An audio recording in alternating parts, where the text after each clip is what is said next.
Let's talk about John Deere. I Got want to it. get into that. This is really exciting because you know what? Yes, John Deere. I'm happy this community is getting behind this. It's a good thing. Yeah. This weekend, Australian hacker Sick Codes showed off Doom running on the touchscreen of a John Deere 4240 universal display, not the 4240 tractor, the 4240 universal display, to the crowds of DEF CON 30 in Las Vegas.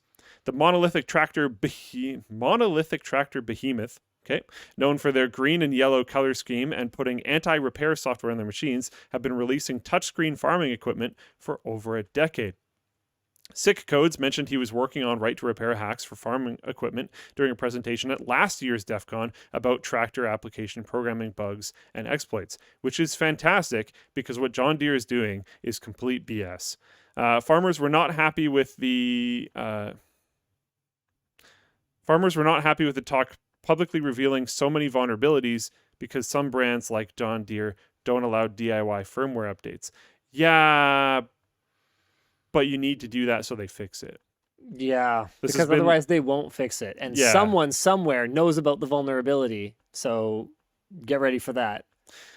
Sick Code says, in quotes, I heard from some farmers. One guy emailed me saying, where is it? You're up all of our stuff. So I figured I would put my money where my mouth is and actually prove to farmers that they can root the devices. That's what an Awesome. amazing response What to a that. Chad. That's fantastic. Sigma energy. Yeah. Call himself Chad Codes. This all comes after John Deere, facing mounting pressures, announced in March that it would make more of its repair software available to equipment owners and finally allow them to update their tractor firmware themselves. This isn't going to happen until next year, though, and honestly, I suspect it will happen with many caveats. I'm adding that little bit in myself. Vulnerabilities will remain on tractors not serviced directly by John Deere approved technicians, and touchscreens like the one running Doom are designed to be remotely accessed to manage features like geofencing and curfews. Discussion question: is there a more anti-user company right now than John Deere? I mean, I would say that you could easily find other companies that are very anti-consumer, but what Yeah. makes it particularly offensive when it comes to John Deere is that this is essential. This is food. This is essentially it's Um, food, and these machines are expensive. yeah, And a lot of the expense is like farmers taking these like massive loans out so they can keep doing their jobs. yeah, And they're relying on these machines for very long periods of time. Like you buy one of these things and you use it for like extreme amounts of time, and you maintain it, and you wrench on it, and you work on it yourself. like So by taking that away from them, that's like super messed up in like my opinion. Apple pulls a lot of extreme dickhead moves for sure, but realistically, you don't need an Monsanto. iPhone. So I would say in terms of the destructive nature of what John Deere is doing, they're much closer to the mega corporations that are buying up residential properties, for example, and pushing home ownership out of reach of an entire See, generation of people that's a right little now. bit Like different it's than what the question asks, though, because it specifically says anti-user, not like anti-people. people are users. Users are people. I mean, what's the difference from my Do point of you view? use the? I would say the user of a rental property is a user. Fair enough. Like I just mean like it's just extremely when we talk about how horrible what someone is doing is, we can talk about like okay, the pop bottling companies that are taking all the water while Mexico is facing an enormous like life-threatening drought. Or what is it like You, Nestle buying like absolutely insane amounts of water from Canada for like a cent? Have you heard about that stuff? Just absolutely absurd. Yeah. so so it's not necessarily how egregious what they're doing is, but the fact that it affects our ability to get shelter, that's where it becomes just And morally I've also reprehensible. just never understood like why are you messing with farmers? Like I don't know. Just they seem like the just this very like hardy, gritty type of people that just want to get stuff done. You're selling them a machine that they for an extremely long period of time have been buying these types of machines and maintaining them for huge amounts of time. There's like massive customer loyalty. John Deere has got to be one of the highest like customer loyalty brands ever, especially before all this started happening. Well, the reason you do it is because of this You want to sell your perception. service stuff, Well, right? not just that, right? But there's this perception that in a capitalist society, unless you are growing, you are failing. And I mean, you'll like I remember, especially when I was younger and I didn't really understand the dynamics of the stock market, right?